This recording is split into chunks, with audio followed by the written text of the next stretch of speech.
నమస్తే, welcome to Rudra TV. Kodali Nani వైసీపీలో fire brand leader. 4 సార్లు గుడివాడ అసెంబ్లీలో నియోజకవర్గం నుంచి ఎమ్మెల్యేగా వరుసగా గెలిచారు. అందులో 2 సార్లు టీడీపీ నుంచి గెలిస్తే మరో 2 సార్లు వైసీపీ నుంచి గెలిచారు.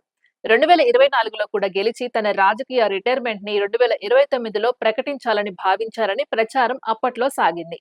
కానీ ఆయన తొలిసారి ఓటమి పాలయ్యారు. టీడీపీ నుంచి ఎన్ఆర్ఐ నేతగా వచ్చిన రాము ఆయన్ని ఓడించి ఎమ్మెల్యే అయిపోయారు. ప్రస్తుతం ఆయన జోరు బాగా చూపిస్తున్నారు.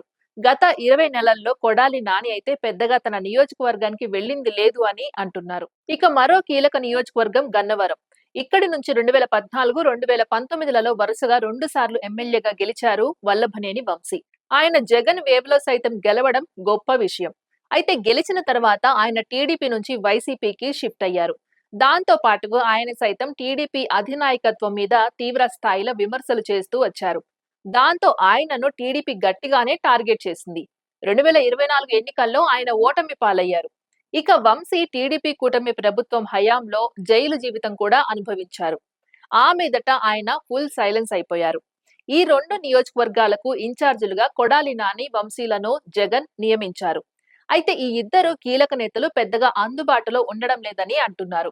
దాంతో వైసీపీ అయితే గత 20 నెలల కాలంలో పుంజుకోవడం లేదని కూడా చెబుతున్నారు. మరో 3 ఏళ్లలో ఎన్నికలు ఉన్న వేళ ఇప్పటి నుంచి జనంలో ఉండాల్సిన అవసరం ఉందని వైసీపీలో చర్చ కొనసాగుతోంది. అయితే ఎందుకో ఈ ఇద్దరు ఫైర్ బ్రాండ్ లీడర్స్ డల్ అయ్యారని చెబుతున్నారు.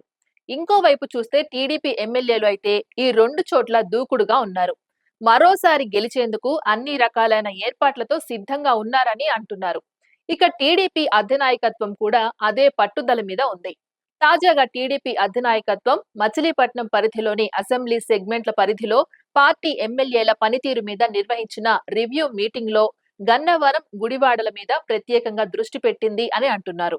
ఈ 2 చోట్ల ఎమ్మెల్యేల పనితీరు బాగానే ఉందని అధినాయకత్వం చెబుతూనే మరింతగా జోరు పెంచాలని సూచిస్తున్నట్లుగా తెలుస్తోంది. 2029 నాటికి మళ్లీ కొడాలి నాని, వల్లభనేని వంశీ తన సీట్ల నుంచి పోటీ చేస్తారని టీడీపీ ఊహిస్తోంది. వారు తిరిగి పోటీ చేసిన మరోసారి మాజీలను చేయాల్సిందే అన్నది టీడీపీ పెద్దల గట్టి పట్టుదలగా ఉంది అని అంటున్నారు. అందుకే ఎమ్మెల్యేల తమ్ముళ్లను 1కి 10 సార్లు గట్టిగా నియోజకవర్గంలో చుట్టేయాలని, పట్టు మరింతగా బిగించేయాలని కోరింది అని అంటున్నారు. మరి కొడాలి నాని కానీ, వంశీ కానీ ఏం నిర్ణయించుకుంటున్నారు? వారు రాజకీయాల నుంచి తప్పుకుంటారా, లేక మళ్లీ బౌన్స్ బ్యాక్ అయ్యి తమ నియోజకవర్గాల్లో సత్తా చాటి ఎమ్మెల్యేలుగా విజయంతో ముందుకు సాగుతారా అన్న చర్చ అయితే కొనసాగుతోంది.